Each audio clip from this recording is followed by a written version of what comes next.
नमस्कार, प्रभाव साक्षी news network पर आप सभी का स्वागत है। दिल्ली विश्वविद्यालय छात्र संघ चुनाव का बिगुल बज चुका है। 4 साल बाद हो रहे चुनाव की तारीखों के ऐलान के बाद सभी प्रमुख छात्र संगठनों ने अपने अपने उम्मीदवारों के नामों का ऐलान कर दिया है और अब लुभावने वादों के साथ छात्रों को अपनी ओर आकर्षित करने का दौर शुरू हो चुका है। इन दिनों दिल्ली विश्वविद्यालय के कॉलेजों के कैंपस में चुनाव प्रचार जोरों से चल रहा है। कॉलेजों की कैंटीन में उम्मीदवार अपने मतदाताओं से संपर्क साध रहे हैं। आकर्षक चुनावी नारे और स्लोगन दिए जा रहे हैं। कैंपस में पर्चे और पोस्टर हर जगह दिखने लगे हैं। कॉलेजों के आसपास की दीवारों पर भी छात्र संगठनों के पोस्टर और बैनर दिखाई देने लगे हैं।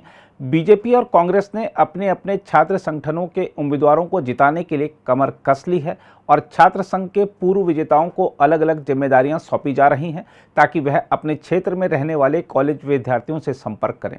इसके अलावा विभिन्न कॉलेजों में भी छात्र संघ अध्यक्ष, उपाध्यक्ष, सचिव, सहसचिव और काउंसलर पद के लिए चुनाव का मैदान सज गया है। छात्रों के तमाम पैनल छात्र मतदाताओं के समक्ष अपने अपने वादे कर रहे हैं। देखा जाए तो यह चुनाव दिल्ली के मूड की ओर भी इशारा करते हैं, इसलिए सभी पार्टियां इस प्रतिष्ठित चुनाव को जीतने के लिए पूरी ताकत लगाती हैं, क्योंकि यह चुनाव प्रदर्शित करते हैं कि दिल्ली के युवाओं के मन में क्या है।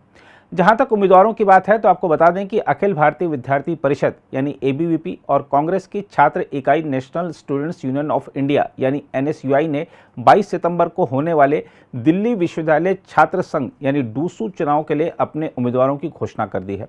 इस बार एबीवीपी की तरफ से तुषार डेढ़ा को अध्यक्ष पद का उम्मीदवार बनाया गया है। उन्होंने सत्यवती कॉलेज से स्नातक किया है और फिलहाल बौद्ध अध्ययन में स्नातकोत्तर की पढ़ाई कर रहे हैं। वह 2015 में एबीवीपी से जुड़े थे। सुशांत धनखड़ एबीवीपी की ओर से उपाध्यक्ष पद के लिए लड़ेंगे।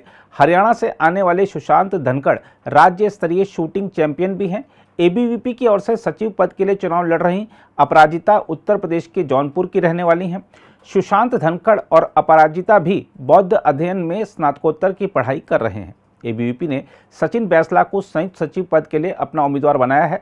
वह भी बौद्ध अध्ययन में स्नातकोत्तर की पढ़ाई कर रहे हैं। दूसरी ओर कांग्रेस की छात्र इकाई एनएसयूआई ने भी अपने उम्मीदवारों के नामों की घोषणा कर दी है, जिसके तहत विधि अंतिम वर्ष के छात्र हितेश गुलिया को डूसू अध्यक्ष पद के लिए अपना उम्मीदवार बनाया गया है। अभी दहिया को एनएसयूआई ने उपाध्यक्ष पद का उम्मीदवार बनाया गया है। वह बौद्ध अध्ययन में स्नातकोत्तर की पढ़ाई कर रहे हैं।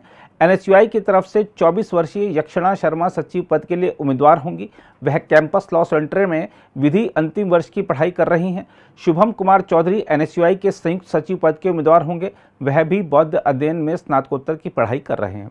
जहां तक छात्र संगठनों की ओर से किए जा रहे वादों की बात है तो आपको बता दें कि दिल्ली विश्वविद्यालय छात्र संघ चुनाव लड़ रहे उम्मीदवार मतदाताओं को अपने पाले में करने के लिए 4 वर्षीय स्नातक पाठ्यक्रम हटाने की मांग से लेकर छात्रावास के बुनियादी ढांचे में सुधार लाने, छात्रों के लिए दिल्ली मेट्रो के रियायती पास और कॉलेज परिसरों में सैनिटरी पैड वेंडिंग मशीन लगाने तक के वादे कर रहे हैं। राष्ट्रीय स्वयंसेवक संघ यानी आरएसएस से संबद्ध अखिल भारतीय विद्यार्थी परिषद के राष्ट्रीय मीडिया संयोजक आशुतोष सिंह ने कहा है कि कैंपस का माहौल उत्साहजनक है और उल्लेखनीय है कि 90% छात्र पहली बार चुनाव में भाग लेने की तैयारी कर रहे हैं। उन्होंने कहा, उम्मीदवार कोई कोर कसर नहीं छोड़ रहे हैं और वे कक्षाओं, कैंटीन तथा छात्रावासों में जाने समेत प्रचार के विभिन्न माध्यमों के जरिए साथी छात्रों के साथ सक्रियता से जुड़ रहे हैं। हम आपको बता दें कि एबीवीपी ने दिल्ली विश्वविद्यालय के नॉर्थ और साउथ कैंपस में छात्र गर्जना रैली आयोजित की थी, जिसमें बड़ी संख्या में छात्र छात्राएं जुटे थे।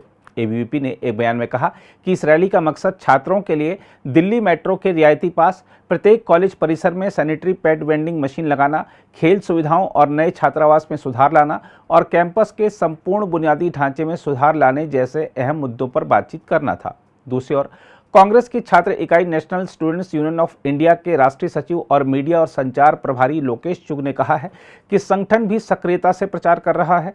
उन्होंने कहा, हमारे प्रमुख उद्देश्य कैंपस के बुनियादी ढांचे में सुधार लाना, छात्रावास सुविधाओं जैसे मुद्दों को हल करना और यह सुनिश्चित करना है कि छात्र कैंपस जीवन का भरपूर आनंद उठाएं।